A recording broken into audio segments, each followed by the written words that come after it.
Hello friends, आप देखना शुरू कर चुके हैं इस यूट्यूब चैनल का video tutorial series master class in Hindi. Subject है, प्रोग्राम का नाम है software engineering and programming languages. आप अभी तक चैप्टर 1 देख चुके हैं जो कि ओरिएंटेशन प्रोग्राम था, जिसके अंदर हमने चैप्टर 1 का फर्स्ट टॉपिक था 1.1 what is issues of programmer and software development. 1.2 हमने देखा था सॉफ्टवेयर डेवलपमेंट की मेथड्स कौन कौन सी होती हैं, इंजीनियर की मेथड्स कौन कौन सी होती हैं और प्रोग्रामर की मेथड्स कौन कौन सी होती हैं। 1.3 हमने देखा था what is software engineering and its evaluations, कौन कौन से इसमें इन्वॉल्वमेंट आए, क्या हुआ सॉफ्टवेयर इंजीनियरिंग में, why is it necessary to move on software engineering, यह हमने 1.4 में देखा था। 1.5 में हमने देखा था कि इस पूरे प्रोग्राम के अंदर हमारी क्या लर्निंग की मेथड्स होगी और हम कौन कौन से टॉपिक्स और कंटेंट्स कवर करेंगे। यह हमारा चैप्टर 2 चल रहा है। चैप्टर 2 के अंदर हम 2.1 देख चुके हैं, जिसके अंदर मैंने आपको फ्रंट एंड और क्लाइंट एंड प्रोग्रामिंग लैंग्वेजेस जो कि HTML है, CSS है, ये मैंने आपको बताया था। 2.1 में HTML बताया था और 2.2 में मैंने आपको CSS बताया था। इसके प्रैक्टिस सेट भी आ चुका है, आप प्रैक्टिस सेट भी देख लें। दोनों के प्रैक्टिस सेट रिलीज़ हो चुके हैं।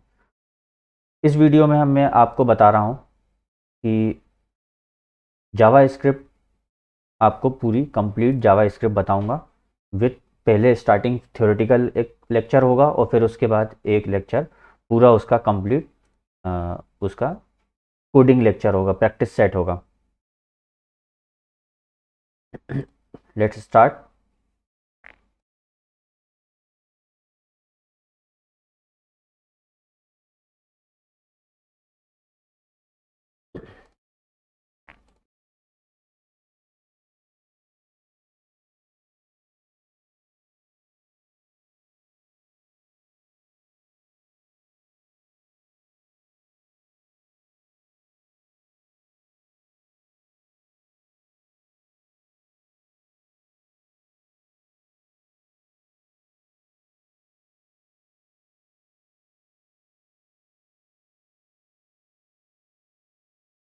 फर्स्ट ऑफ ऑल, अगर आप लोगों ने चैप्टर 1 देखा है और इसका टॉपिक HTML वाला देखा है आपने, तो इसमें क्या क्या चीज़ें हैं।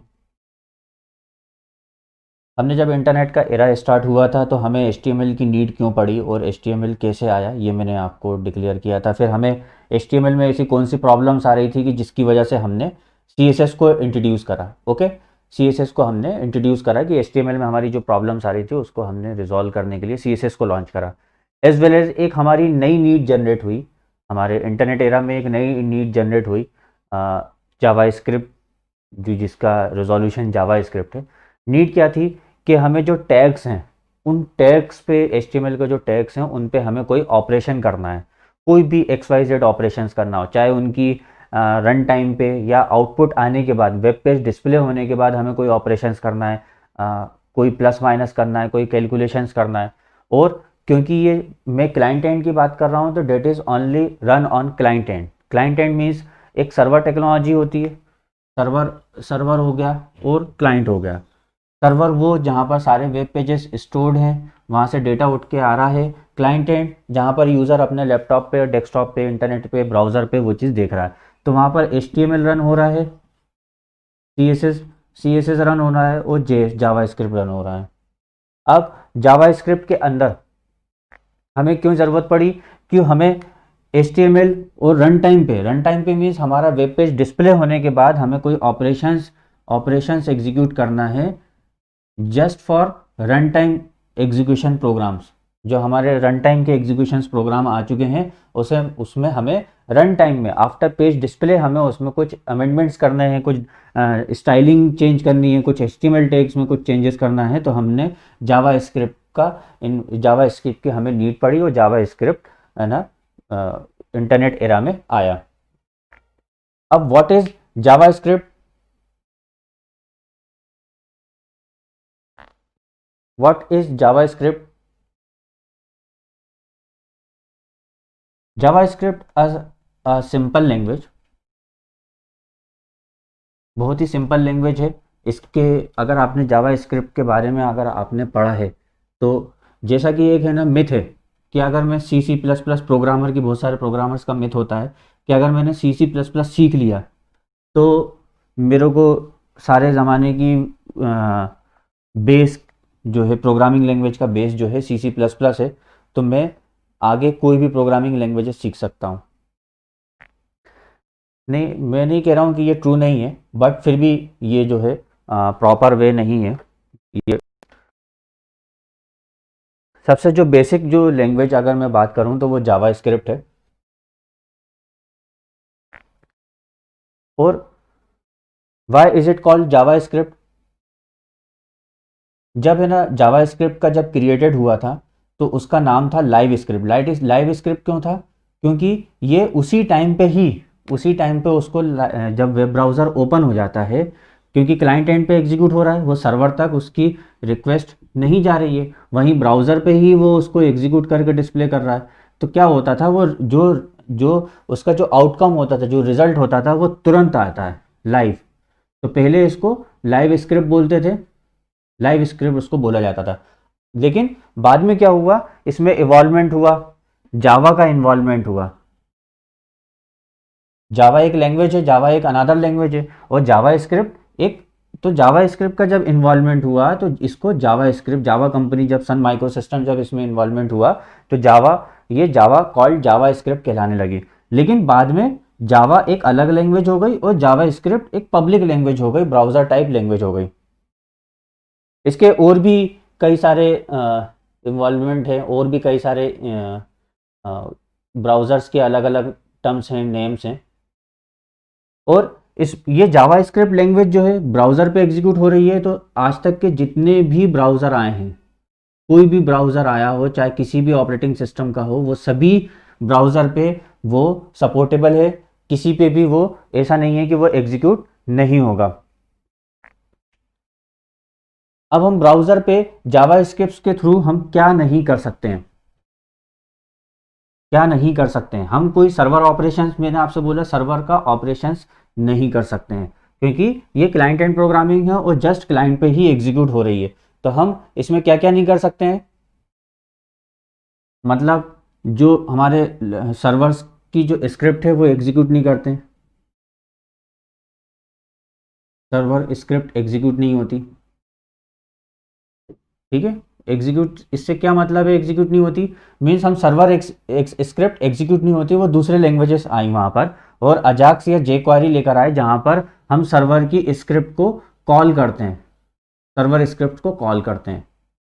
ठीक है, स्क्रिप्ट्स को, फंक्शंस को, मेथड्स को कॉल करते हैं, ना कि वो सर्वर की एग्जीक्यूशन उस पर अलाउड होता है। और हम सर्वर की जो स्टोरेज स्पेस है, जो हार्ड डिस्क है, स्टोरेज स्पेस है, वो हम रीड नहीं कर सकते हैं, ना रीड कर सकते हैं ना ही राइट कर सकते हैं। क्यों? ऐसा क्यों? रीड एंड राइट फंक्शंस क्यों नहीं दिया जावा स्क्रिप्ट के अंदर?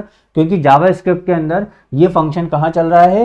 क्लाइंट एंड पे चल रहा है। अगर हमने रीड और राइट परमिशन अगर उसको दे दी तो कोई भी हैकर इजिली पूरा कोड या उस पर कोई चेंजेस आसानी से कर सकता है, क्योंकि क्लाइंट एंड पे ही एग्जीक्यूशन हो रहा है। क्लाइंट एंड पे एग्जीक्यूशन हो रहा है, इट मीन्स कि क्लाइंट को कहीं ना कहीं डोम के अंदर उसको चेंज करने का ऑप्शन है। डोम मैंने एक फंक्शन बताया था, डोम एक मैंने रिक्वायरमेंट बताई थी कि हमारा जो भी आउटकम आ रहा है हम उसको देख सकते हैं, क्लाइंट एंड की जो भी स्क्रिप्ट है।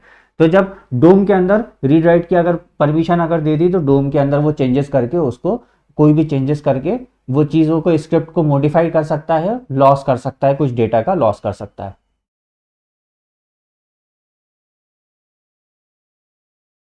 अब जावा स्क्रिप्ट किस लिए यूज़ होता है, क्यों यूज़ होता है?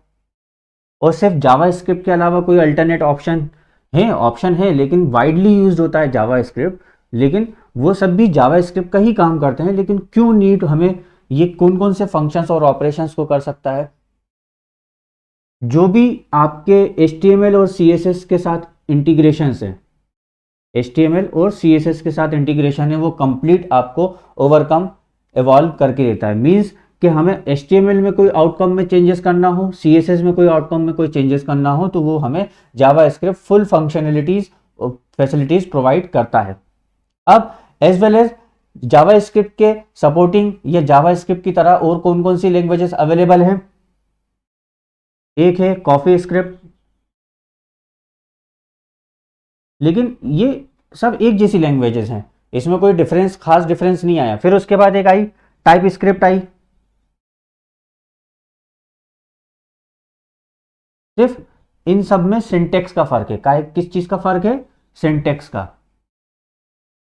मतलब वो सारे ऑपरेशंस इनमें भी होते हैं, जावास्क्रिप्ट में भी जो जावास्क्रिप्ट में होते हैं वो सब में, इन सब में होते हैं, लेकिन सिर्फ सिंटेक्स का फर्क है। अगला आया फ्लो, उसके बाद आया डार्ट और ब्राइथन।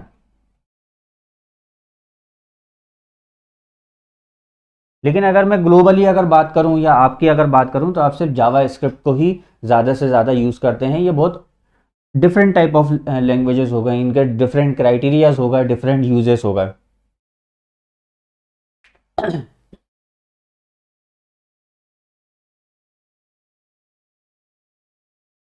नेक्स्ट टॉपिक, हम इसको कोड को किस इंटीग्रेटेड डेवलपमेंट पे हम इसको एग्जीक्यूट करेंगे, किस पे हम इसका कोडिंग करेंगे। तो आप इसको, ये ग्लोबल है तो आप इसको किसी भी एडिटर पे आपको एडिट कर सकते हैं, नोटपैड पे से लेके वर्डप्रेस है, विजुअल स्टूडियो है, किसी पे भी आप इसकी कोडिंग कर सकते हैं, एडिटिंग कर सकते हैं। लेकिन we are using Microsoft Visual Studio, क्योंकि हम जो ये पूरा जो प्रोग्रामिंग का जो सिनारियो है, जो हमारा इसका सिनारियो है, उसमें हमने अपनी बेस लैंग्वेज कौन सी लेके रखी हुई है? ASP.NET CH, jQuery, bootstrap, CSS, HTML, JavaScript. तो हम इसको प्रायोरिटी माइक्रोसॉफ्ट विजुअल स्टूडियो को देखेंगे, क्योंकि हमने जो HTML का और CSS का जो आपने प्रैक्टिस सेट देखा होगा, उसके अंदर हमने देखा कि ऑटोमेटिक जो कोडिंग होती है उसके एरर्स फुल्स होती हैं, कोड क्लोज हुआ कि नहीं हुआ, वो सारे फंक्शंस हमें विजुअल स्टूडियो प्रोवाइड करता है। और जस्ट फॉर एडिटिंग, HTML और CSS की जस्ट फॉर एडिटिंग, ये 3 लैंग्वेजेस के लिए just for editing, HTML, CSS और जावा के लिए जस्ट फॉर एडिटिंग, क्योंकि विजुअल स्टूडियो बहुत हेवी प्रोग्राम है, हेवी सॉफ्टवेयर है। तो we are using Notepad plus plus, free है, ओपन सोर्स है, हम इस पर कोडिंग स्टार्ट इनिशिएट कर सकते हैं, हमें विजुअल स्टूडियो की ज़रूरत नहीं है। लेकिन हम क्योंकि पूरा मतलब शुरू से लेकर एंड तक हम विजुअल स्टूडियो को ज़्यादा प्रेफर करेंगे। लेकिन जैसे PHP की कोडिंग अगर हमें करनी है, PHP के साथ अभी हम ASP.NET CH के साथ चल रहे हैं, ऐसे अगर हमें PHP के साथ अगर चलना होगा तो हमारे लिए विजुअल स्टूडियो सही एडिटर नहीं है, IDE नहीं है। तो हम इसको PHP के लिए भी यूज़ करेंगे, PHP के लिए भी Notepad plus plus very good IDE for Notepad plus plus. As well as ये नोटपैड प्लस प्लस क्या है? बहुत लाइट वेट एडिटिंग है, और हमारी ये भी जो कोडिंग्स हैं ये लाइट वेट हैं। मतलब आजकल के जो सिस्टम्स हैं, आजकल के जो सर्वर्स आर्किटेक्चर्स हैं, क्लाइंट्स हैं, अगर P1 P2 की भी अगर मैं बात करूं, P1 P2 P3 P4 आया, i3 आया, i5 आया, i7 आया, AMD एथलॉन आए, और बहुत सारे इस तरह के प्रोसेसर्स आए, लैपटॉप्स आए। तो इन सब के अंदर इतने लाइट वेट प्रोग्रामिंग लैंग्वेजेस हैं और ये इतना लाइट वेट IDE हैं कि आप इसको एग्जीक्यूट कर सकते हैं, आप इसको सर्वर्स पे भी कर सकते हैं। जैसे फॉर एग्जांपल अगर हमें सर्वर पे ही स्क्रिप्ट्स में अगर कोई चेंजेस करना है तो हम लाइट वेट ही हम कोई एडिटर यूज़ करेंगे, क्योंकि वहाँ पर हमारे पास ऑप्शन नहीं होगा कि बहुत ज़्यादा हेवी वेट, क्योंकि हम उसका बहुत हाईली कॉस्ट पे कर रहे होंगे सर्वर्स की। तो हम रैम को और रैम पे, हार्ड डिस्क पे, प्रोसेसर पे हम हेवी लोड नहीं डालेंगे।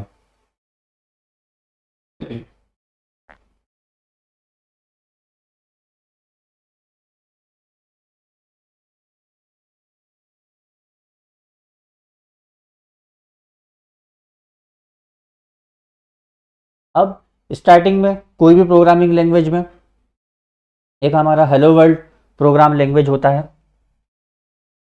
हम इसको CSS के अंदर और HTML और CSS के अंदर चेंजेस के लिए, बदलाव के लिए हमने ये लैंग्वेजेस को, हमने रिक्वायरमेंट की ज़रूरत पड़ी थी और हमने उसी के लिए निकाला था। तो जब हम उसको CSS हम क्या कर रहे थे, इनलाइन कोड में CSS लिख रहे थे, इन पेज में CSS लिख रहे थे, और एक हम अलग से JS फाइल में हम उसकी CSS लिख रहे थे। कहाँ कहाँ लिख रहे थे? इनलाइन CSS को हम कहाँ कहाँ लिख रहे थे? इनलाइन CSS में लिख रहे थे, और इन पेज, उसी पेज के अंदर कोई CSS लिख रहे थे, और अलग से एक फाइल बना के स्टाइल डॉट जो कोई भी एक फाइल बना के dot C S S extension के साथ एक सी एस एस ले रहे थे और उसका रेफरेंस ले रहे थे।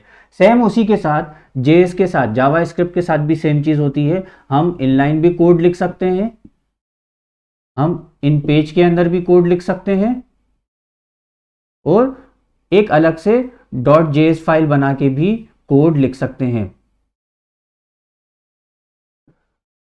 डॉट जेएस एक्सटेंशन में भी कोड लिख सकते हैं, ठीक है। अब लेकिन हमें इनलाइंस की बहुत रेयरली ज़रूरत पड़ती है और हमें इनलाइन अवॉइड करना चाहिए। क्यों? क्योंकि इनलाइन लिखने से हमारा गार्बेज बढ़ता है और कोड रीयूज का जो फंक्शन है, कोड रीयूज जो हम करना चाहते हैं, वो हमारा कोड रीयूज नहीं हो पाता। तो हमें इसको इनलाइन को 101% चाहे CSS हो चाहे जावा स्क्रिप्ट हो, वो हमें उसको टोटली 100% उसको अवॉइड करना है। कभी भी हम उसको इस्तेमाल नहीं करेंगे इनलाइन में, ठीक है। अब CSS के लिए हम कौन सा टैग इन पेज के अंदर लगाने के लिए कौन सा टैग यूज करते थे?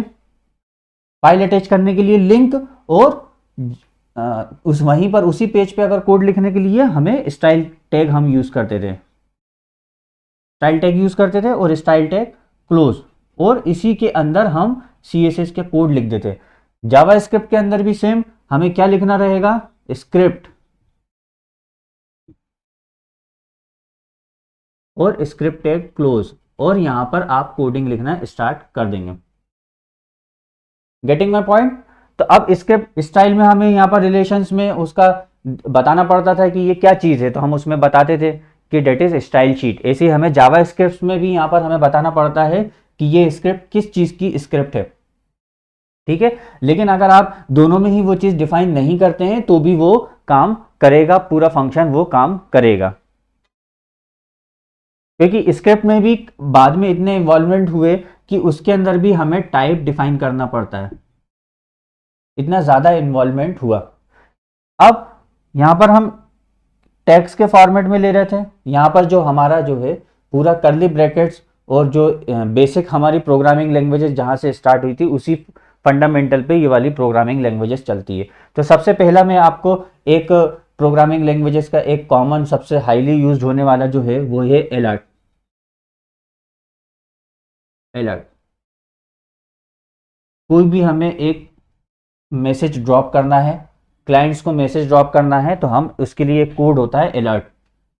इस सिंगल कोड लगा लो चाहे डबल कोड लगा लो, आपको वो मैसेज आप इसमें लिख सकते हैं। और ये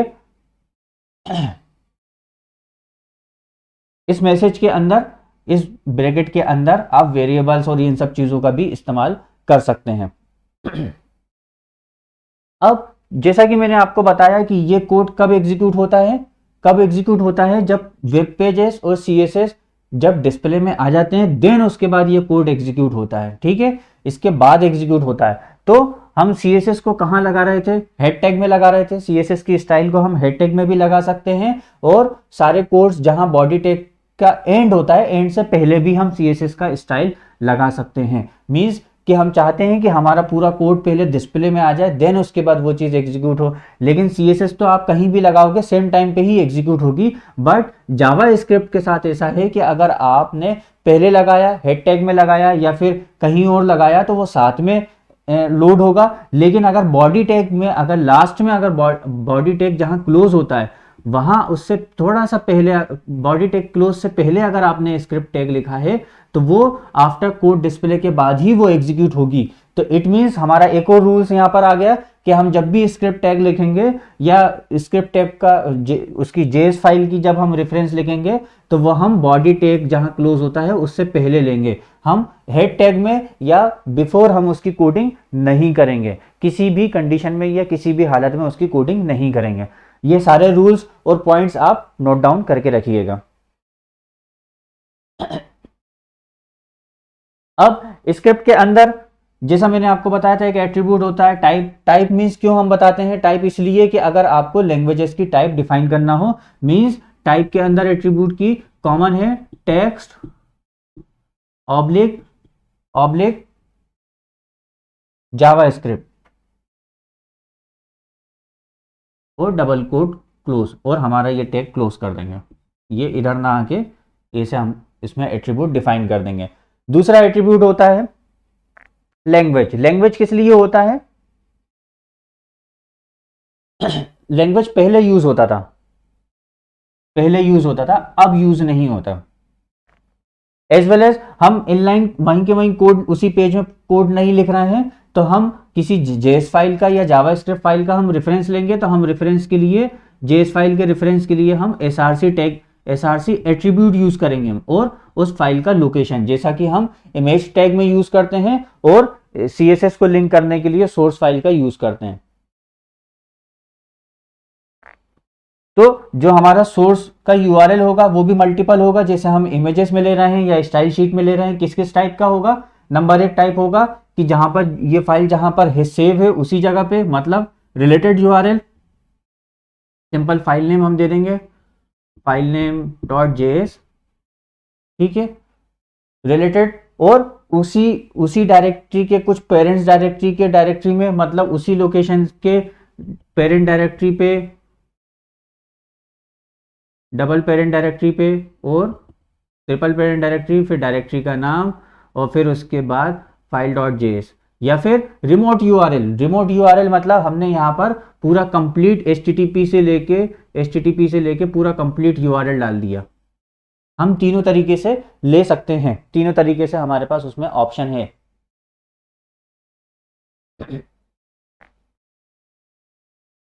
अब इसमें हमें हर कोड पे, हर कोडिंग पे हमने बहुत लंबी सारी कोडिंग लिख दी, तो कुछ एक टाइम ऐसा आएगा कि जब आपको ये प्रॉब्लम आएगी कि भाई साहब ये मैंने कोड क्यों लिखा था। तो हमारे लिए सबसे इंपॉर्टेंट है, जो हम सबसे ज़्यादा यूज़ करते हैं, वो है comment tags. Comment tags for example कि हमें यहाँ पर ये देखना होगा कि भाई साहब हमने ये कोड क्यों लिखा था। उसके लिए क्या लिखना होगा?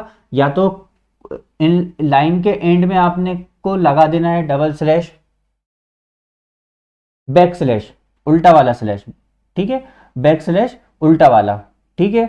और या फिर कोई हमें प्रॉपर एक लाइन में कोड लिखना है तो बैक स्लैश लेना है, दोनों पे स्टार लगाना है, और इसके बीच में जो भी मैसेज लिखा होगा वो एग्जीक्यूट नहीं होगा, वो मैसेजेस सिर्फ हमारे लिए होगा, ठीक है। लेकिन जब भी हम इस तरह के कोई कमेंट्स वगैरह लेंगे या स्क्रिप्ट्स को लेंगे और सर्वर पे जब हम डालेंगे, तो आप एक और रूल एड ऑन कर लीजिए कि आपको इस कोड को, इन सारे कोड्स को कंपाइल करने के बाद इसको पूरा पूरा कंप्लीट लाइट वेट में कन्वर्ट करना पड़ेगा। मीन्स लाइट वेट कन्वर्जन्स के बहुत सारे ऑनलाइन टूल्स भी अवेलेबल हैं, डिफरेंट डिफरेंट, जहां पर वो सारे कमेंट्स को हटाकर और कोड को रीनेम करके या सिक्योरिटी उसको प्रोवाइड करने के लिए उसको एनहेंस कर देता है, और उस फाइल को हम लाइट वेट फाइल को, मिनीफाइड जिसको हम बोलते हैं, मिनीफाइड फाइल्स को वो चढ़ा देता है, ठीक है। तो जब भी हम सर्वर पे जब हम फाइल चढ़ाएंगे, फाइनल एग्जीक्यूशन जब फाइल चढ़ाएंगे जावास्क्रिप्ट की, तो हम मिनीफाइड फाइल चढ़ाएंगे। मिनीफाइड मतलब हम उस फाइल का मिनिमम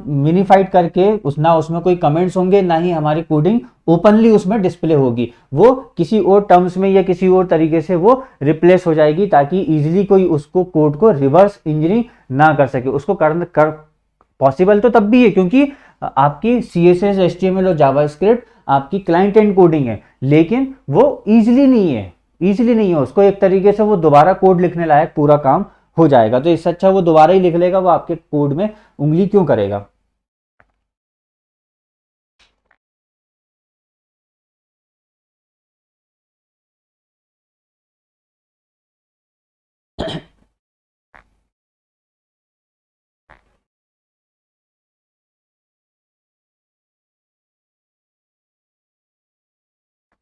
अब इसमें आ जाता है कि साहब वेरिएबल कैसे आएंगे। हमारे पास वेरिएबल का कौन कौन से ऑप्शंस हैं? डेटा टाइप्स, मीन्स मैं यहाँ पर बात कर रहा हूँ डेटा टाइप्स की।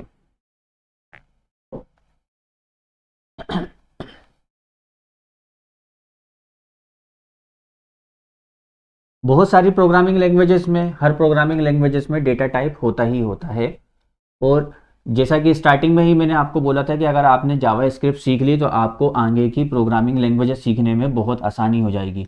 वो ऐसा बोलने का रीज़न ये है कि जो भी चीज़ें टर्मिनोलॉजीज हैं वो हर प्रोग्रामिंग लैंग्वेजेस में कॉमन है। आपका सिर्फ सिंटेक्स का फर्क हो सकता है, लेकिन बाकी चीज़ें एज इट इज़ होंगी। वो कौन कौन सी चीज़ें होंगी? नंबर एक, वेरिएबल्स या डेटा टाइप्स भी कहते हैं। ये हर प्रोग्रामिंग लैंग्वेजेस में होगा ही होगा, ठीक है, हर प्रोग्रामिंग लैंग्वेजेस में होना ही होना है, उसका कोई सॉल्यूशन नहीं है।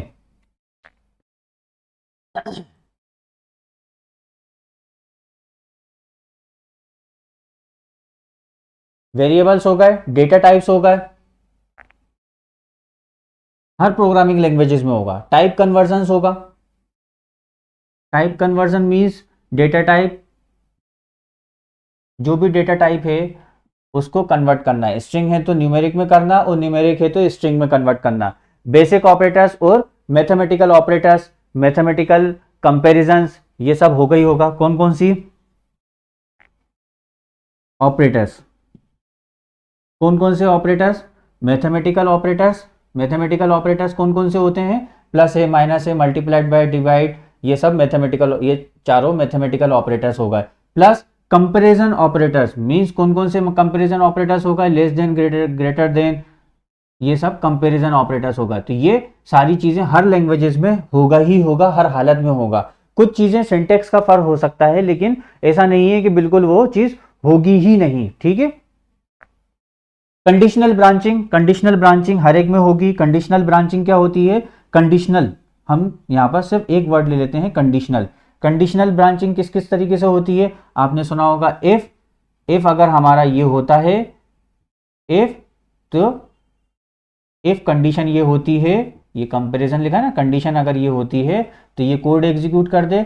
और एल्स इफ, एल्स अगर ये नहीं होता ट्रू तो हमारा एक और इफ कि ये कंडीशन होती है तो ये कोड एग्जीक्यूट कर दे। और कोई भी कंडीशंस इस तरीके से मल्टीपल एल्स लगा सकते हैं। और कोई भी कंडीशन अगर हमारी प्रॉपर एग्जीक्यूट नहीं होती है तो लास्ट एल्स ये वाली चीज एग्जीक्यूट कर दे। एल्स ऑपरेशन, एल्स वाला टैग हो भी सकता है, नहीं भी हो सकता है, ठीक है। और सिंगल इफ पे भी हो सकता है, कंडीशनल होगा ही होगा। कंडीशनल में ये एक और चीज आ जाती है, स्विच। स्विच इस केस में यूज करते हैं कि if a is equal to 1, if a is equal to b, if a is equal to 3, कोई भी एक ऑपरेंड पे, एक वेरिएबल्स पे मल्टीपल चॉइसेस आ रहे हों, या किसी एक चॉइसेस पे, एक सिलेक्शंस पे, एक कंडीशनल पे मल्टीपल चॉइसेस आ रही हों, तो हम स्विच का इस्तेमाल करेंगे। मतलब स्विच a, फिर केस 1, तो हम स्विच का यूज करेंगे। लेकिन ये बहुत रेयरली ही यूज होती है, ज्यादा यूज नहीं हो पाती। ये होगा ही होगा, स्विच स्टेटमेंट होगा ही होगा। अगला, कोई भी प्रोग्रामिंग लैंग्वेजेस होगी तो लूप का ऑप्शन होगा ही होगा। कई तरीके से लूप्स हो सकते हैं, फॉर लूप होता है, वाइल लूप होता है, और डू वाइल होता है।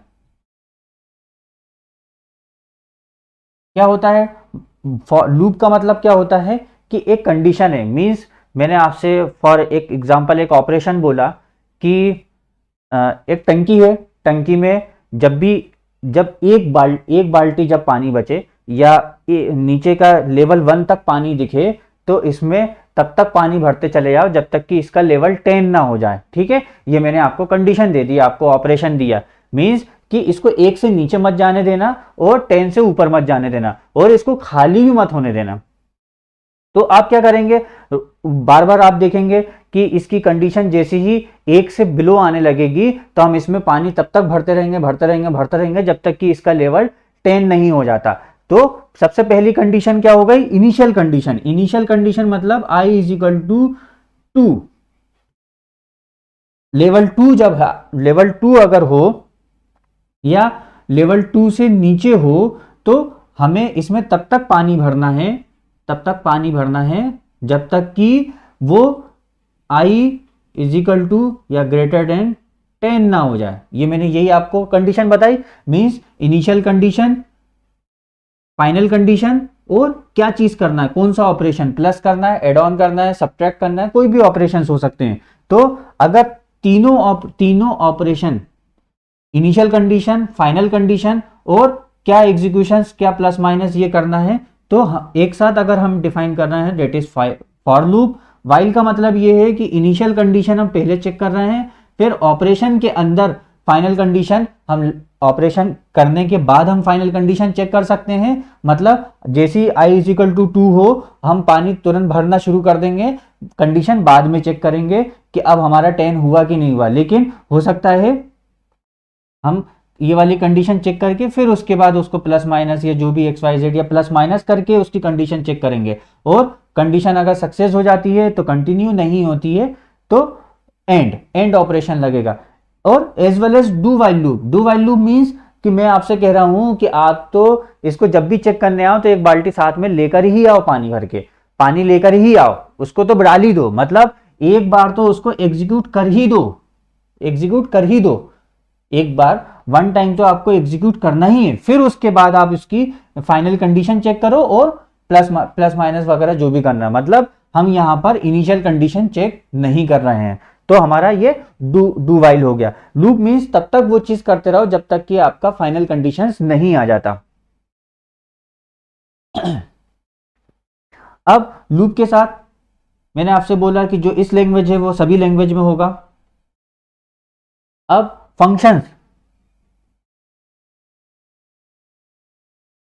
हर लैंग्वेज में आपको फंक्शंस मिलेगा। फंक्शंस भी कह सकते हैं, मेथड्स भी कह सकते हैं, ये चीज होगी ही होगी। साथ ही साथ फंक्शन कह रहे हैं या मेथड्स कह रहे हैं तो अगली चीज क्या आ जाती है जो सब में होगा, वो है इवेंट्स। ये सभी लैंग्वेज में होगी। इवेंट्स का मतलब यूजर ने क्या हरकत करी, क्या एक्शन लिया, कौन सी चीज करी जिसकी वजह से हमें वो फंक्शंस या मेथड्स को कॉल करना है। मींस कि हमने माउस पे किसी पर्टिकुलर टैग पे या पर्टिकुलर इनपुट्स पे हमने क्लिक करा, एक इवेंट फायर होगा, एक एक्शन होगा, उसको हम इवेंट्स कहेंगे। या माउस ओवर करा, माउस मूव करा, डबल क्लिक करा, राइट क्लिक करा, ये सारी चीजें हम उस एक्शंस पे कौन सी इवेंट को फायर करना है। या पेज लोड ओपन हो गया, पेज लोड भी एक इवेंट हो गई कि जब हमारा पेज लोड हो गया तो हमें क्या करना है, पेज जब क्लोज कर रहे हैं तो हमें क्या करना है, that is event. Events means जैसे ही इवेंट्स आएगा तो उस इवेंट्स को फायर करेगा, उस इवेंट्स पे क्या एग्जीक्यूट होना है, क्या फंक्शंस और मेथड्स एग्जीक्यूट होना है। या प्रोसीजर, प्रोसीजर भी एक सब वर्ड्स होता है, प्रोसीजर। Getting my point. तो ये सारी चीजें हर एक में होंगी ही होंगी, हर प्रोग्रामिंग लैंग्वेजेस में होंगी। सिर्फ सिंटैक्स का फर्क हो सकता है और नेमिंग का फर्क हो सकता है, लेकिन ये चीजें आपको हर प्रोग्रामिंग लैंग्वेजेस में मिलेगी ही मिलेगी। चाहे वो सी हो, सी हो, C++ हो, VB हो, .NET हो, जावा हो, पाइथन हो, या कोई भी आप दुनिया की लैंग्वेजेस उठा लें, आपको यह चीज मिलेंगी। सिर्फ सिंटैक्स का फर्क हो सकता है। प्लस अब क्योंकि ये क्लाइंट एंड स्क्रिप्ट है तो हमारा यहाँ पर और भी जो दूसरी चीजें हैं वो नहीं है। मींस क्या नहीं है, हम इस पे सर्वर एग्जीक्यूशंस नहीं कर पा रहे हैं। मींस सर्वर ऑपरेशंस जो है, जैसे डेटाबेस ड्रिवन अगर हमको कोई कोडिंग लैंग्वेजेस यूज करना है तो वो हमें जावा स्क्रिप्ट या कोई भी क्लाइंट एंड एग्जीक्यूशन जो प्रोग्रामिंग लैंग्वेजेस है हमें उसमें हमें डेटाबेस ड्रिवन कोई भी कोडिंग अवेलेबल नहीं होगी। मींस वो डेटाबेस ड्रिवन की कोडिंग किस किस के अंदर अवेलेबल है, C# में अवेलेबल है, .NET में अवेलेबल है, VB में अवेलेबल है और जावा में अवेलेबल है ना। Node.js आपने एक सुना होगा, उसके अंदर अवेलेबल है। तो हमें वहां पर वो सारी चीजें डेटाबेस ड्रिवन की कोडिंग वहां पर हमें एडिशनल वहां पर लर्न करना पड़ेगा। लेकिन अगर हमने किसी एक की अगर हमने लर्न कर ली तो हमें बाकी सारी प्रोग्रामिंग लैंग्वेजेस के सिर्फ हमें सिंटैक्स पता करना है, बाकी सारी चीजें हमें ऑटोमेटिक पता चल जाएगा। इट मींस कि फ्यूचर में कोई नई प्रोग्रामिंग लैंग्वेजेस आती है तो आपको इन सब के बारे में पहले से ही आप जावा स्क्रिप्ट पढ़ चुके हैं, और कोई एक डेटाबेस ड्रिवन की अगर आप प्रोग्रामिंग लैंग्वेजेस के साथ इन सब चीजों को, प्रोग्रामिंग लैंग्वेजेस को पढ़ चुके हैं, मान लीजिए आप C# को पढ़ चुके हैं, तो आपको बाकियों की सिर्फ आपको सिंटैक्स पता करना है और उसमें एडवांस चीज पता करने की आपको जरूरत नहीं है। और क्या चीज हो सकती है एक प्रोग्रामिंग लैंग्वेजेस में?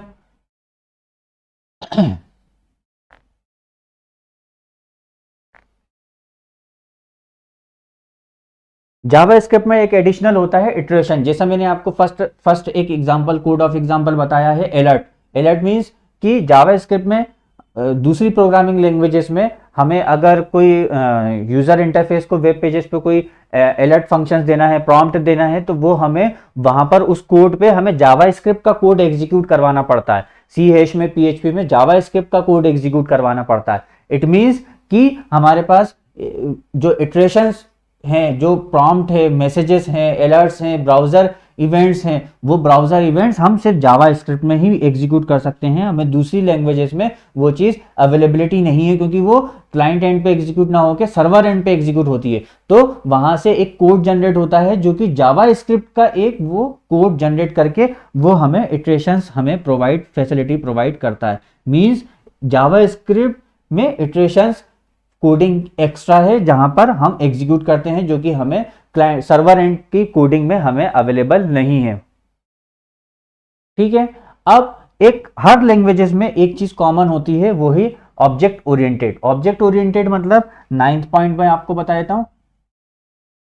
ऑब्जेक्ट ओरिएंटेड मींस कि इस जावा स्क्रिप्ट में भी ऑब्जेक्ट ओरिएंटेड का काम होता है। ऑब्जेक्ट्स बनते हैं, उनके सिंबल्स होते हैं, उनकी मेथड्स होती हैं, उनके कंस्ट्रक्टर्स होते हैं, उनके गार्बेज कलेक्शंस होते हैं, उनके ऑप्शनल चेनिंग्स वगैरह होते हैं, प्रिमिटिव कन्वर्जन्स होते हैं, ये सारी चीजें होंगी ही होंगी। ठीक है।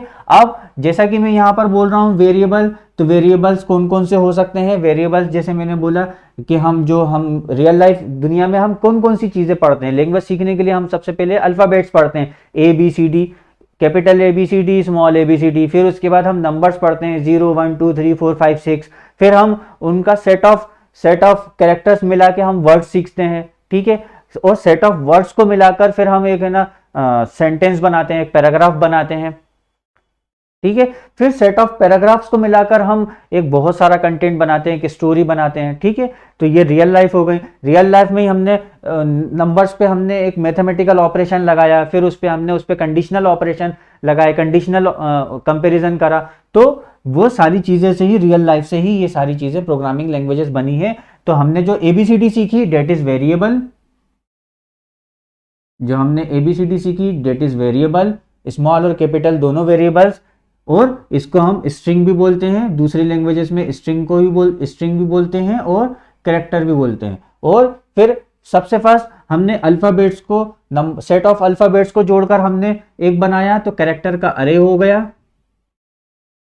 सेट ऑफ वर्ड्स को मिलाकर हमने है ना, सेट ऑफ वर्ड्स को मिलाकर एक सेंटेंस बनाया, तो स्ट्रिंग का अरे हो गया, मींस एक अरे आ गया। फिर हमने सेट ऑफ वर्ड्स को मिलाकर एक हमने बनाया, तो स्ट्रिंग का डबल डायमेंशनल डेटा हो गया, जो कि हमारा, या तो हम उसको जेसन डेटा भी बोलते हैं, जावा स्क्रिप्ट डेटा भी बोलते हैं, ऑब्जेक्ट्स बोलते हैं, या फिर डबल डायमेंशनल 2 डायमेंशनल अरे भी बोलते हैं। ठीक है। तो हमारा ये वेरिएबल्स ये यहाँ पर इस तरीके से आ गया। कन्वर्जन हम रियल लाइफ में भी कन्वर्जन करते हैं। रियल लाइफ में हम वन को ONE1 भी लिखते हैं। ठीक है। और 1 हमारा एज ए स्ट्रिंग भी वर्क कर सकता है, और 1 हमारा एज ए न्यूमेरिक भी वर्क कर सकता है। तो हमारा कन्वर्जन एक फंक्शन रियल लाइफ एग्जांपल है, तो कन्वर्जन फंक्शन आ गया। ठीक है। फिर ऑपरेटर्स, मैथमेटिकल ऑपरेशंस और कंपैरिजन ऑपरेशंस। मैथमेटिकल ऑपरेशन जब हमने नंबर पढ़ा, यहाँ पर नंबर के लिए हम यूज करते हैं इंट ऑपरेशन। इंट है, फ्लोट है। इंट का मतलब नॉन डेसिमल, और फ्लोट का मतलब विद डेसिमल। ऐसे और भी different data types other languages में डिफरेंट हो सकता है। तो हमने इंटीजर और फ्लोट को, कोई भी न्यूमेरिक नंबर को जोड़ना, घटाना, मल्टीप्लाई करना, डिवाइड करना, ये हमने मैथमेटिकल ऑपरेशंस हो गए। कौन कौन से ऑपरेशंस होते हैं? Plus, minus, multiplied by, divide. ठीक है। फिर और भी कई सारे ऑपरेशंस होते हैं। ठीक है। रूट के फंक्शंस होते हैं, रूट मेथड होगा, वो मेथड्स कहलाएंगे, वो मैथमेटिकल मेथड्स हो गई। रूट निकालना है, स्क्वायर रूट निकालना है। ठीक है। एज वेल एज हमने कंपैरिजन पढ़ा कि अगर ये हो तो ये कर दे, ये हो तो ये कर दे। मींस हमें कंडीशनल कंपैरिजंस के लिए हमने डिफरेंट ऑपरेशंस बनाए कि i इज इक्वल टू 10 करना है, इज इक्वल टू, ठीक है ना, कंपैरिजंस करने हैं, लेस देन, ग्रेटर देन। ठीक है। और नॉट ऑपरेटर मतलब नॉट ऑपरेटर कि ऐसा ना हो, उल्टा अपोजिट, या फिर नॉट इक्वल टू भी कर सकते हैं, not less than, not greater than, ऐसा भी हम कर सकते हैं। तो रियल लाइफ से हमारा ये सारी चीजें उठकर आई।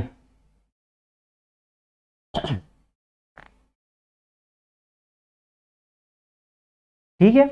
अब इन सब चीजों में आपने 9th पॉइंट तक हमने देख लिया।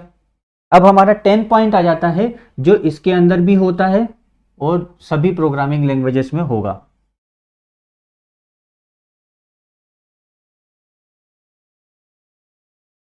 वो है एरर हैंडलिंग। एरर हैंडलिंग मतलब कोई भी अगर प्रोग्रामिंग लैंग्वेजेस है, इसका मतलब उसमें एरर भी होंगी। आप कोई ना कोई ह्यूमन, आप जब आप कोडिंग लिखते हैं तो आप गलती करते ही करते हैं। इट मीन्स कि आप मिस्टेक करेंगे। तो हर प्रोग्रामिंग लैंग्वेजेस में ट्राई कैश ब्लॉक होगा ही होगा। ट्राई मतलब आप इस कोड को एग्जीक्यूट करो, अगर उसमें कोई एरर होती है तो कैश कैश वाला एग्जीक्यूट करो।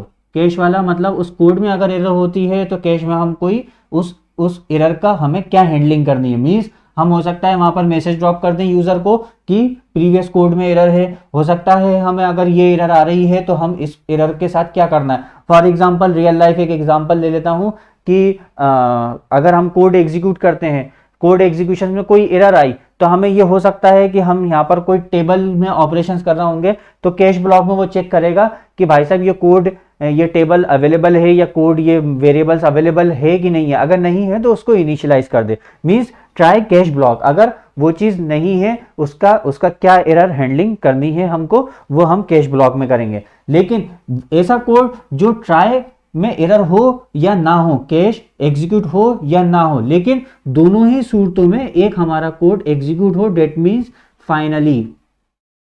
मीन्स हमें कोई हमारा स्ट्रिंग है, कोई वेरिएबल्स है, तो हमें उधर रिटर्न करना ही करना है। मीन्स कि कोई भी हम जो चीज जो दोनों में एरर हो, इसमें एरर होगी तो कैश बैक चलेगा, नहीं होगी तो नहीं चलेगा, लेकिन फाइनली दोनों ही सूरतों में, दोनों ही कंडीशन में वो चीज एग्जीक्यूट होगी। तो आप ये 10 पॉइंट समझ लें, ये 10 पॉइंट्स आपके हर प्रोग्रामिंग लैंग्वेजेस में होंगी ही होंगी। एडिशनल अगर सर्वर एंड कोडिंग अगर होगी तो सर्वर एंड्स की कुछ और एडिशनल जुड़ जाएंगी। फॉर एग्जांपल जिसमें मैंने आपको एक बताया है डेटाबेस ड्रिवन की प्रोग्रामिंग लैंग्वेजेस जुड़ जाएंगी। कौन कौन सी है? Finally variables, type convergence, operators. Variables को हम डेटा टाइप्स बोलते हैं और डेटा टाइप्स का कन्वर्जन्स। रियल लाइफ से मैंने आपको एग्जांपल बताया, operators, conditions, loops, functions, events, iteration सिर्फ जावा स्क्रिप्ट में होती है, लेकिन दूसरी लैंग्वेजेस में हमें जावा स्क्रिप्ट का इस्तेमाल करते हुए वहां पर इटरेशंस को अलाउ करना पड़ता है। Object oriented, then finally try catch block. 10 आप इस चीज को याद करें, ठीक है। अब वेरिएबल्स को डिफाइन करने के लिए क्या चीज है, ये जब हम प्रैक्टिस सेट करेंगे आपको सारी चीजें, आप इस चीज को आप ये समझ लें कि आपको प्रैक्टिस सेट में आपको इन सब की चारों 10 पॉइंट्स पे आपको काम करवाया जाएगा। 1 आवर्स का प्रैक्टिस सेट होगा, ठीक है। और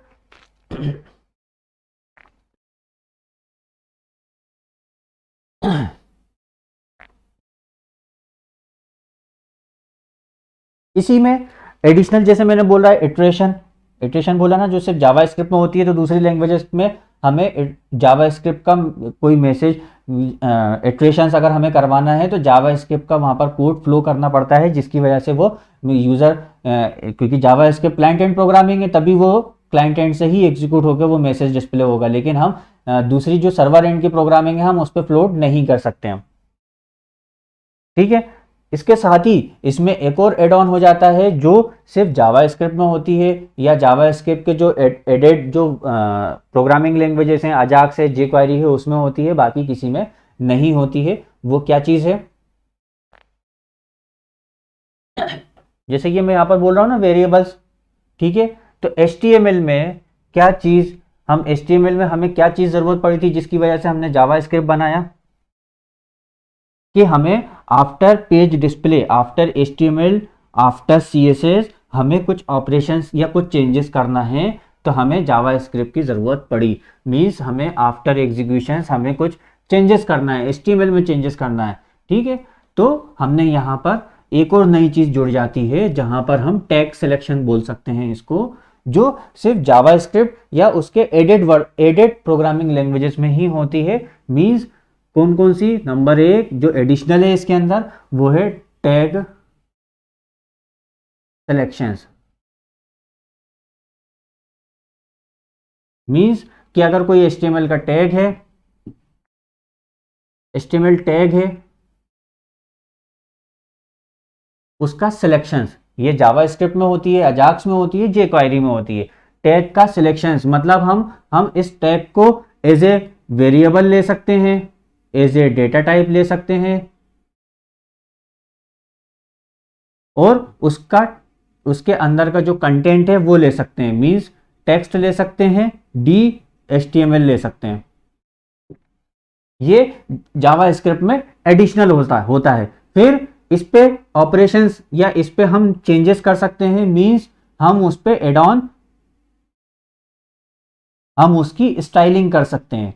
ये हमें जावा स्क्रिप्ट एक एडिशनल फैसिलिटीज प्रोवाइड करता है जो दूसरे लैंग्वेजेस में नहीं है। अगर हमें वो चीज़ कराना है तब भी हमें इनडायरेक्टली हमें जावा स्क्रिप्ट, अजाक्स या jQuery का हमें एडेड जावा स्क्रिप्ट ही यूज करनी पड़ती है, उसके अलावा कोई ऑप्शन नहीं है। या फिर डॉटनेट में एक फैसिलिटी है कि अगर हम लेबल लेते हैं तो लेबल्स की हम उसकी प्रॉपर्टी सेट कर सकते हैं सर्वर एंड की प्रोग्रामिंग लैंग्वेजेस से। लेकिन ये लाइट वेट होता है, जावा स्क्रिप्ट लाइट वेट होता है, तो हम उसको ज़्यादा से ज़्यादा हम जावा स्क्रिप्ट से के थ्रू कराएंगे अगर कोई सिक्योरिटी लूप होल्स ना हो। अगर सिक्योरिटी लूप होल्स है तो हम सर्वर एंड से ही हम उस चीज़ को ऑपरेशंस को कराएंगे। लेकिन CSS का कोई सेंस ही नहीं है, वो तो आप जब भी कराएंगे आप उसको है ना, आपको ब्राउजर पे ही उसको एग्जीक्यूट कराना है, वेरिएबल्स में कन्वर्ट करना है, डेटा टाइप्स में कन्वर्ट करना है, टेक्स्ट करना है, HTML करना है। तो साथ ही साथ नंबर 2 टेक्स्ट सिलेक्शंस पे ऑपरेशंस हम कर सकते हैं। मीन्स अगर हम उसको एज ए टेक्स्ट सिलेक्शन कर सकते हैं तो उन पे ऑपरेशंस कर सकते हैं। ऑपरेशंस कौन कौन से, उनके हम एट्रीब्यूट ले सकते हैं, ठीक है, उनके हम एट्रीब्यूट्स के साथ उनका अंदर का कंटेंट, टेक्स्ट कंटेंट ले सकते हैं, टेक्स्ट कंटेंट को ले सकते हैं,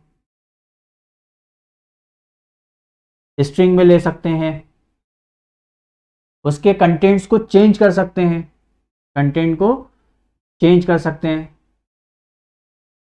ठीक है, कंटेंट को चेंज कर सकते हैं। CSS ऑपरेशंस लगा सकते हैं, मींस उसकी स्टाइलिंग कर सकते हैं। स्टाइलिंग कैसे कि स्टाइल ये दे दिया हमने कि बोल्ड, इस तरीके से उसमें हम मल्टीपल स्टाइलिंग का ऑपरेशंस कर सकते हैं, ठीक है।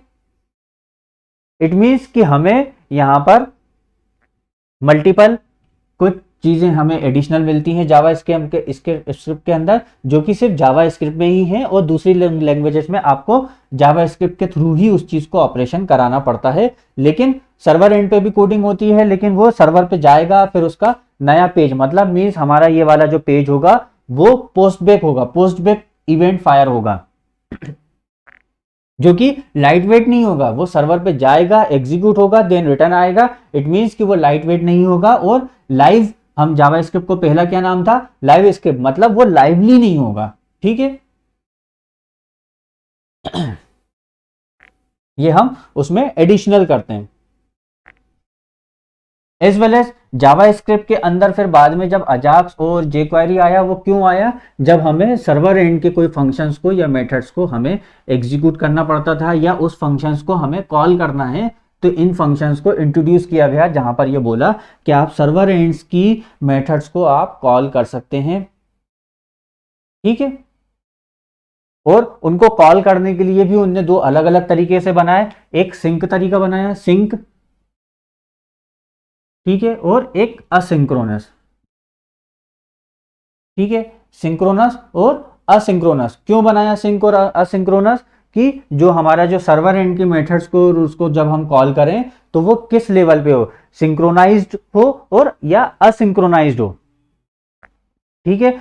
एज वेल एज हम जावा स्क्रिप्ट का यूज तब करते हैं जब आपको सर्वर एंड की क्या होता है, एक एग्जीक्यूशंस की एक लिमिटेशंस होती हैं कि भाई वो 20 सेकेंड्स तक है ना सर्वर आउटपुट का इंतजार करेगा, नहीं तो फिर उसके बाद वो उसको कैश ब्लॉक में पहुंच देगा, एरर थ्रोन कर देगा। एरर थ्रोन कर देगा मतलब ट्राई कैश ब्लॉक लगा होगा तो कैश ब्लॉक उसको एग्जीक्यूट कर देगा। इट मीन्स कि उसकी एक सर्वर की किसी भी सर्विसेज की एग्जीक्यूशंस की एक लिमिटेशंस हैं। तो हम जावा स्क्रिप्ट का यूज तब करेंगे कि जब लार्ज अमाउंट ऑफ एग्जीक्यूशंस हो, तो हम उस एग्जीक्यूशंस को ब्रेक कर देंगे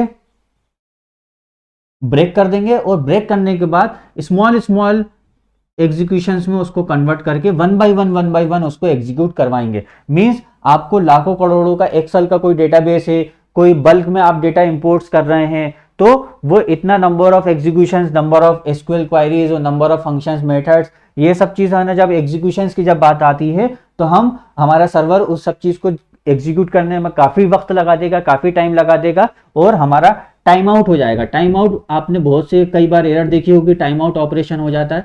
तो हम जावा स्क्रिप्ट का इस्तेमाल करते हैं, उस कोड को एग्जीक्यूट तो करना है लेकिन उसको ब्रेक्स करके। मींस फॉर एग्जांपल जैसे आपको बिग फाइल को अपलोड करना है, कोई इमेज फाइल को अपलोड करना है, कोई बिग फाइल को अपलोड करना है, जिसमें सर्वर की टाइम आउट का एक मेथड होगा कि भाई 20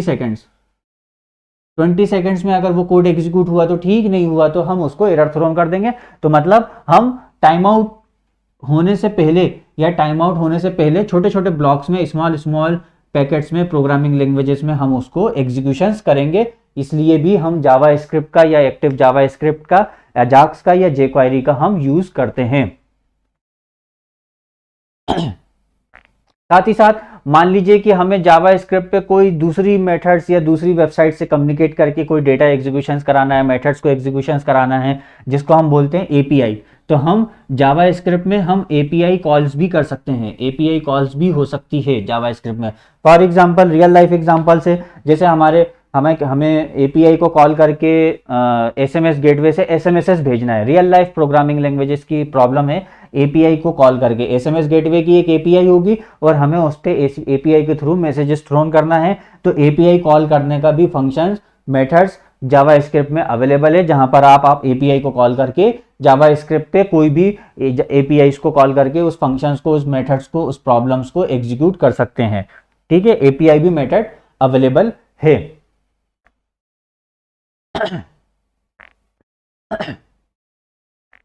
ठीक है, जावा स्क्रिप्ट के अंदर एक और चीज हो जाती है जो बहुत एडवांस लेवल पे है। कोई आप चीज चाहते हैं कि हमारा इंटरनेट का प्रॉक्सी करके हमें उसको दिखाना है, प्रॉक्सी एग्जीक्यूशंस करना है, तो जावा स्क्रिप्ट के अंदर भी हम प्रॉक्सी एग्जीक्यूशंस कर सकते हैं, प्रॉक्सी एग्जीक्यूशंस भी कर सकते हैं। ठीक है, प्रॉक्सी एग्जीक्यूशंस कोई और प्रोग्रामिंग लैंग्वेजेस में भी हमें प्रॉक्सी एग्जीक्यूशंस का फंक्शन फैसिलिटीज अवेलेबल नहीं है, हमको उसके लिए प्रॉक्सी एग्जीक्यूशन जावा स्क्रिप्ट का ही इस्तेमाल करना पड़ता है। ठीक है, इस पूरे जावा स्क्रिप्ट में इतना ही है। लेकिन अगर आप जावा स्क्रिप्ट को प्रॉपरली, फंक्शंस को, मेथड्स को, जो मैंने उससे पहले जो 10 कॉमन चीजें बताई हैं वो आपने सीख ली, तो आपको कोई भी दुनिया की प्रोग्रामिंग लैंग्वेजेस सीखने में आसानी हो जाएगी। सिर्फ सिंटेक्स का फर्क है, जस्ट सिंटेक्स का फर्क है। और वो नई चीज क्यों इजाद हुई, जैसे मैं बात करता हूं कि जावा स्क्रिप्ट में डेटाबेस ड्रिवन नहीं था, जावा स्क्रिप्ट भी किसी रीजन से जावा स्क्रिप्ट लॉन्च हुई, सीएसएस भी किसी रीजन से लॉन्च हुई, एचटीएमएल भी किसी रीजन से लॉन्च हुई। मतलब मैं बैक टू पास्ट अगर मैं चला जाता हूं तो HTML क्यों आई, फिर HTML में क्या दिक्कत थी तो CSS क्यों आई, CSS में और HTML में क्या चीज हमें एडिशनल रिक्वायरमेंट पड़ी तो JS आई, JS में हमें एडिशनल रिक्वायरमेंट पड़ी तो jQuery आई, एजाक्स आई। लेकिन उसके अंदर डेटाबेस ड्रिवन, हमें अब डेटाबेस को ऑपरेशंस और ये सब चीज थी, तो हमें उसके डिफरेंट और 3 पार्ट्स में डिवाइड हुई, चीजें डिवाइड हुई। .NET आया, माइक्रोसॉफ्ट ने लॉन्च किया, VB 6.0 लॉन्च किया, फिर विजुअल बेसिक करा, C# को प्रोग्रामिंग को लॉन्च करा, PHP एक प्रोग्रामिंग लैंग्वेज आ गई, जावा एक प्रोग्रामिंग लैंग्वेज आ गई। तीनों के अपने अपने फायदे, तीनों के अपने अपने एडवांटेजेस, तीनों के अपने अपने डिसएडवांटेजेस। मींस जावा, फिर उन्होंने उनमें भी जो प्रॉब्लम्स आई तो फिर उनने नए नए वर्जन्स निकाले, उसको प्रॉब्लम को सॉर्ट आउट करते हुए नई नई प्रोग्रामिंग लैंग्वेजेस बनाई। लेकिन जो चीज सब में कॉमन थी वो शुरू के 10 पॉइंट्स। एड ऑन में क्या आया, डेटाबेस ड्रिवन आया। मतलब C# में और प्रोग्रामिंग में जो आप सीखेंगे वो डेटाबेस ड्रिवन सीखेंगे। जावा स्क्रिप्ट के इस लेक्चर में बस इतना ही।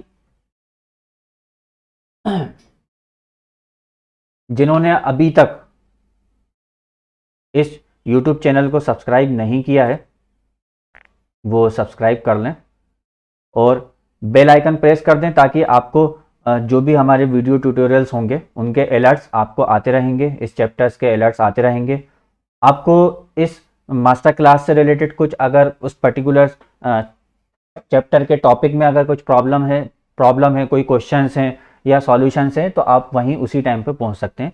इसका अगला जो आएगा, अगला जो हम चैप्टर 2 का टॉपिक 3 जो हम टॉपिक 4 जो होगा वो अगला आएगा। अजाक्स भी हो सकता है, jQuery भी हो सकता है। इसी का चैप्टर 2 का 2.3 टॉपिक 3 का, चैप्टर 2 का टॉपिक 3 का 2.3 का आपका अभी प्रैक्टिस सेट भी आएगा, जिसमें मैं आपको ये सारी चीज़ें ऑन प्रोग्रामिंग आपको करके मैं बताऊंगा। एक बार फिर से मैं आपको रिक्वेस्ट करता हूं कि आप चैनल को सब्सक्राइब कर लीजिए और बेल आइकन प्रेस कर दीजिए, ताकि आपको ये पूरे प्रोग्राम का पूरा software engineering and programming languages का, इसमें जिसमें मैं आपको software engineering plus all programming languages की नॉलेज और शॉर्टेस्ट में मैंने 30 आवर्स का कमिट किया है, 30 आवर्स में ये सारी चीज़ें मैं आपको सिखाऊंगा। तो आप इसको सब्सक्राइब कर लीजिए, और ये आपके लिए, जो प्रोफेशनल हैं उनके लिए ख़ास तौर से बेनिफिशियल है। जो प्रोफेशनली प्रोग्रामर हैं, प्रोग्रामिंग लैंग्वेजेस पे काम कर रहे हैं, उनके लिए बेनिफिशियल है। स्मॉल स्मॉल डेवलपमेंट टीम है, छोटी डेवलपमेंट टीम है, स्मॉल लेवल पे जो काम करते हैं, उनके लिए भी ये बेनिफिशियल से अपने क्लाइंट्स को, अपने नंबर ऑफ क्लाइंट्स को, अपने क्लाइंट्स की सर्विसेज को ये इम्प्रोवाइज कर सकते हैं। अगर फिर भी अगर आपको डाउट है, या आपने चैप्टर 1 का जो ओरिएंटेशन प्रोग्राम है अगर वो आपने नहीं देखा है, तो आप देख लीजिए प्लीज़, आपको और भी कई कंसेप्ट्स क्लियर हो जाएंगे। इस वीडियो में बस इतना ही। Thank you.